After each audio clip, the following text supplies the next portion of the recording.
Welcome to Lo-Fi Essentials. So what exactly is lo-fi? Well, the term itself stands for low fidelity and is characterised by having a sort of intentionally rough, imperfect aesthetic.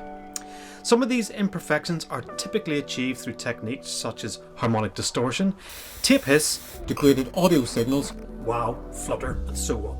Don't worry if these terms mean nothing to you right now, as they're all techniques Owsey will cover in the course. So let's discuss where lo-fi came from.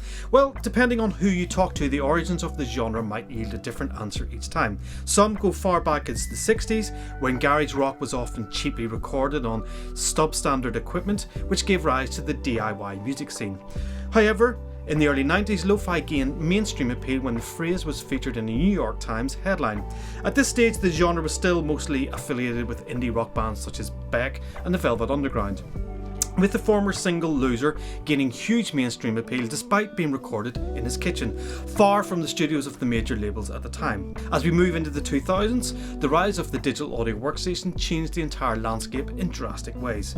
Anyone at this time with a computer and an internet connection could access music creation tools from the comfort of their home. Fast forward to 2010 and we discover the modern day definition of lo-fi. The scene evolved out of a melting pot consisting of downtempo and hip-hop, inspired by prominent artists such as J Dilla and New Jibs, the two most cited influences. The low barrier to entry these days of music production was so low that hordes of producers were contributing to the scene and experimenting in unpredictable ways. Some of the lo-fi coming out in recent years incorporates much more melodic approach, with artists such as Idealism, Sleepy Fish and Miss Ink, who has recorded a course for Sonic Academy.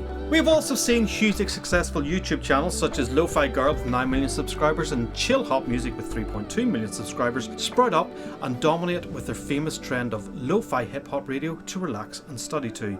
Now a YouTube phenomenon picked up by millennials by millennials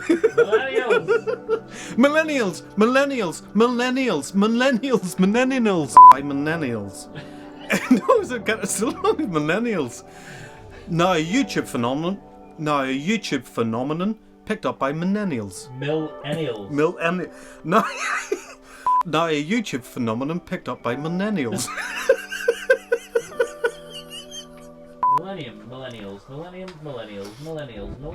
Millennials. Now a YouTube phenomenon picked up by youth across the globe. So now let's hand over to Owsey to explain some of the core techniques and plugins used to create lo-fi. Hey everyone, and welcome to this Tech Tips series. Throughout the following videos we're going to be unpacking a track that I've made, going through all of the various elements and techniques used to achieve a lo-fi sound. In this particular video we'll be taking a look at what types of sounds are typically used within the lo-fi genre and what tools and equipment can be used in order to achieve them. Before we begin, let's play the track through in full.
Alright, let's start with the sounds themselves.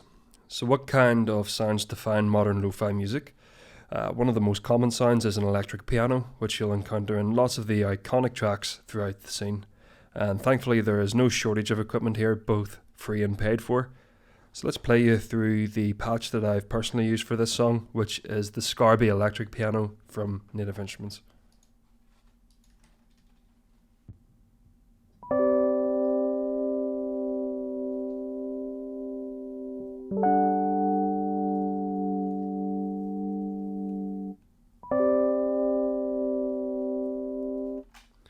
Now this is a paid option, but thankfully there are a ton of other libraries you can use available entirely for free.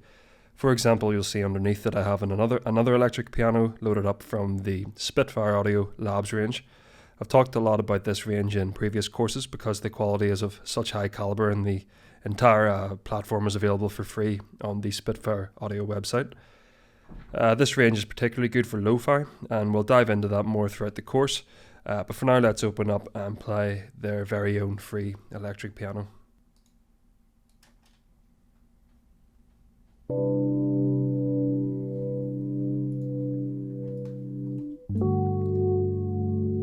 And I'll put this up an octave just for a more fair comparison.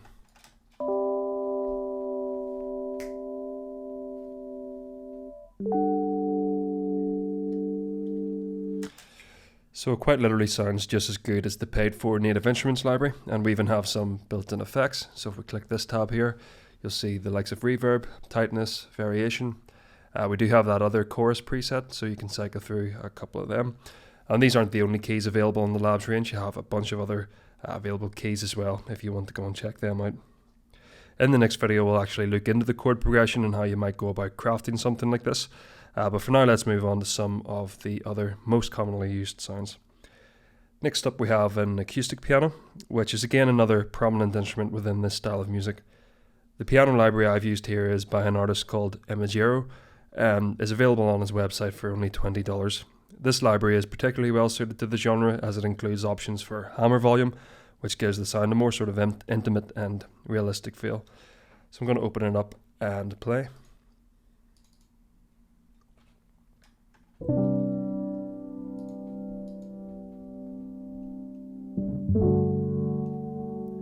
So as you can see, we have a really simple GUI with only a bunch of parameters.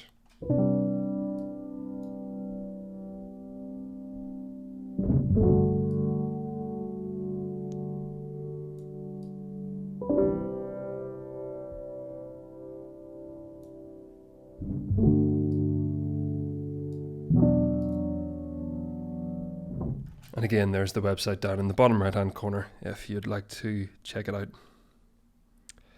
Again, you can go to the Labs range if you want something free here. They have a library called Soft Piano, which is just as nice. But one library in particular that is particularly good for lo-fi in terms of piano is called Postcard Piano by Teletone Audio. This is a contact library specifically designed for the lo-fi genre, and as such contains a bunch of features that are typically used, such as wow and flutter, saturation, noise, and so on and so forth. We will cover these elements as we move along the course, so don't worry if you don't know what that means, but let's open it up and play a little bit and quickly talk through it.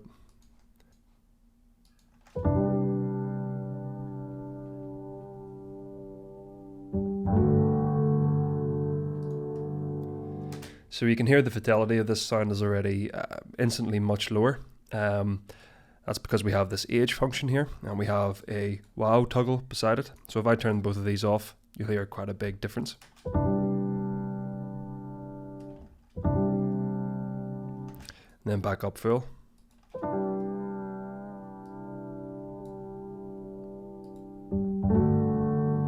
I've also got it set to mono because typically for a sort of older, more retro and vintage sound, the source is probably going to be in mono as opposed to stereo. It just gives it that lo-fi feel, so it's handy to have that there. You can of course do that in your DAW. We just have some other basic parameters here. We have sensitivity for your velocity. We have this built-in noise feature as well, which is quite nice. I'm just going to leave that off for the time being. Have some room noise beside that, your release samples and sustain pedal noise below that as well. And of course you have a few different various reverb algorithms as well. I think this is actually available for the contact-free player as well as the full player, so by all means go and visit the website if you're interested in that. So moving on, let's talk about one of my own favourite lo-fi plugins, which is a reactor module from the community library called VHS Audio Degradation Suite. I've applied this to the master throughout the intro of the song to give it a really low fidelity sound. So let's open it up and play it through whilst paying attention to the noise, tape hiss and pitch fluctuations that are introduced to the sound when this is active.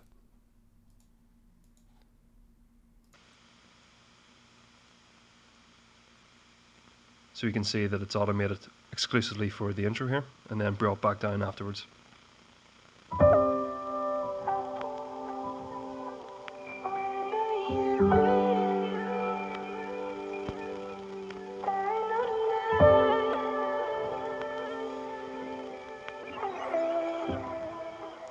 And to give you some contrast, I'm going to turn this off so you can hear it without this.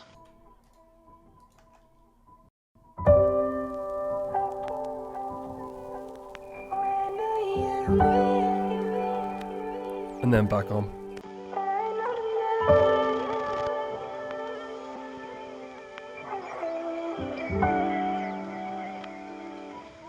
So this has a lot of particularly great lo-fi parameters, which are well suited to the genre. So you have your typical wow and flutter, which are great for pitch fluctuations. Again, this is the same principle that the warp mode uses. We have a wear limiter down here, and then more sort of generic features like tone, drive, compression, saturation, so on and so forth. But what's really nice about this particular plugin is, first of all, we have a noise section up here, so you can introduce hum and hiss and crackle and so on and so forth. And down in the bottom left we have this drop down menu, which contains a bunch of different vintage mic emulations, so that's really handy for this genre in particular. So whilst the VHS Degradation Suite is free to download, some people don't actually own Reactor, and so another free alternative might be the iZotope Final plugin. This contains some of the same features, but not quite as much control over the sound. So let's open it up, play it over the master again, just whilst going through some of the parameters.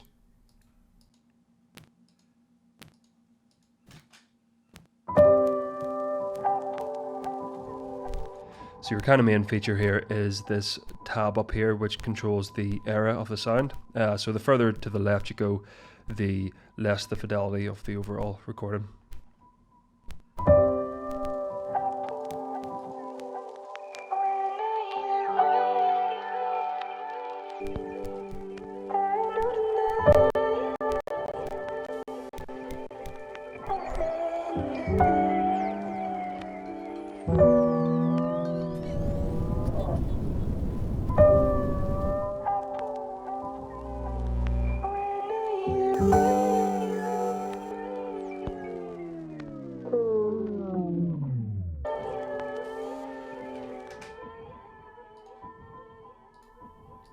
So for being a free plugin, you really can't complain here.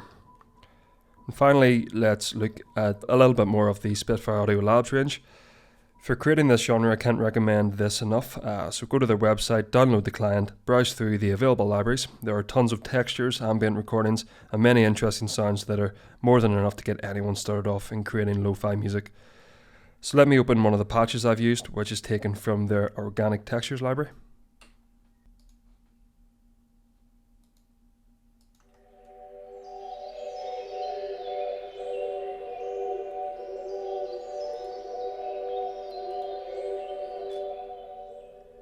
And you can see we have this kind of synthy, Foley environmental sound crossover, which is layering the two together.